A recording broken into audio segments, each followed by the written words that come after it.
O que estades vendo en directo é unha lagarteira, mirade, na Casa Grande de Xanceda está incubando 6 ovos, nin máis nin menos. E nós estamos aquí cunha expectación terrible, porque pode ser que hoxe en directo un deses ovos eclosione e vexamos pois un pitillo, deses un pequeno lagarteiriño, non? Pero que maravilla. Home, xa ves, nós aquí traemos temas que non se ven noutros lados, moito ollo, porque é unha parella de lagarteiros que hai como un ano, pois quedaron aí na Casa Grande de Xanceda e agora, pois cando esta femia pois ten que ir comer ou ten que ir facer as súas necesidades, pois vai o macho e tamén queda ele incubando nos ovos. A verdade é que é unha relación maravillosa e nós hoxe queríamos traer esta imaxe porque, dende logo, a parte da expectación que temos por se ese ovo eclosiona nos próximos minutos, é que é unha imaxe ben fermosa. Bueno, insistimos, estamos vendo imaxe en directo desa ave lagarteira que o ano pasado estuveron na Casa Grande de Xanceda, este ano volveron e que da Casa Grande de Xanceda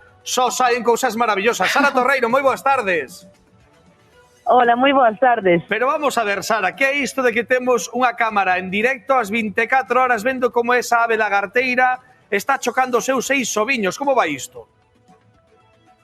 Pois o certo é que o ano pasado os lagarteiros nesa mesma caixa niño que nós dispoñemos xa sacaron adiante 5 poliños. E entón, este ano fixemos unha colaboración co Grupo Naturalista Hábitat e co rapaces do Instituto de Curtis, que son maravillosos, e decidimos, pois, poñer esa retransmisión 24 horas da vida e cría dos nosos lagarteiros. E, por suposto, en vez de Big Brother, puxemos o programa Bird Brother. Ai, mi madriña! Encántame! Pois tal cual, oiches, porque ver así en vivo e en directo, poder seguir a retransmisión desa ave, como chocan os ovos, gústanos a todos moitísimo e sorprendeunos moito. O que pasa é que vostedes máis caixas que son como se foran habitacións de hotel, non? Para as aves que queiran pois vir ali a resgardarse ou a ter tamén os seus oviños, a poñer ali os seus ovos. Sí, nós temos moitas caixas niño pola granxa porque queremos ter a maior cantidade e diversidade de paxaros posibles. E diredes vos, por qué? Pois, ademais de porque nos dan unhas melodías excepcionais, porque en agricultura ecolóxica os paxaros son moi importantes para conter pragas. Como non podes usar químicos, nin pesticidas, nin nada diso, os paxaros son os que exercen ese control de pragas.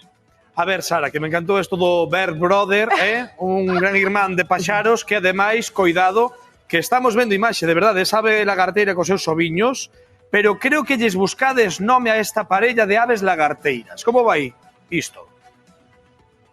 Sí, a verdade é que agora, como os vemos todos os días, porque para nós isto xa é un entretemento máis, pois danos rabia non tenéis un nome, non? Ademais son tan bonitos, tanto o macho como a femia, que, bueno, pedimos a nosa comunidade de redes sociais, que ademais están super atentos ao programa, tamén entran moitísimo a velo. De feito, un día que se nos cortou un anaquiño a emisión e avisáronnos por Instagram. Entón, pois queremos buscar un nome. A verdade é que xa hai algunhas propostas bastante interesantes, como Selma e Luis, por exemplo, Once Cíes, bueno, hai un pouco de todo. A ver, ao final, quedamos en que o Consello Maior de Vacas era quen iba a escoller o nome. Bueno, entón, Sara, chamaremos outra vez a Casa Grande de Xanceda para saber ese resultado final desta maravilla. Sara, de verdade que sí, un bicazo enorme, que sodes moi grandes a Casa Grande de Xanceda. Un bicazo. Unha aperta.